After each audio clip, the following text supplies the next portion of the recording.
விழுப்புரம் மாவட்டத்திலே விற்கப்படுகிற கஞ்சா, போதை சாக்லேட் இதை முழுமையாக கட்டுப்படுத்தப்பட வேண்டும்.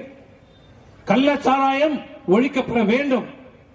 அரசு நடத்துகின்ற டாஸ்மார்க்லே பாண்டியை சுற்றி இருக்கிற விழுப்புரம், கடலூர், திருவண்ணாமலை, செங்கல்பட்டு, காஞ்சிபுரம் மாவட்டங்களே விற்கப்படுகிற டாஸ்மார்க்ல விற்கப்படுகிற பெரும்பான்மையான சரக்குகள் கலர் சாராயம்.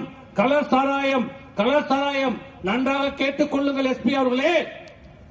இன்னைக்கு தமிழ்நாடு முழுவதும் அன்னைக்கே சொன்னேன், 24 பேர் விஷ சாராயம் சாப்பிட்டு இறந்த பிறகு நான் திண்டிவனம் நீதிமன்றத்தில் வைத்தே பேட்டி அளித்தேன். இந்த அரசுக்கு விழித்துக் கொள்ளுங்கள், விழித்துக் கொள்ளுங்கள் என்று சொன்னேன். கள்ள சாராயத்தில் மட்டுமில்ல, விரைவிலே டாஸ்மார்க்லே நீங்கள் நடவடிக்கை எடுக்கவில்லை என்றார். டாஸ்மார்க்ல விற்கப்படுவது எல்லாம் கலர் சாராயம், கலர் சாராயம். அதிலே விரைவில் இதை விட மிகப்பெரிய சம்பவங்கள் நடக்கும் என்று நான் சொன்னேனா இல்லையா?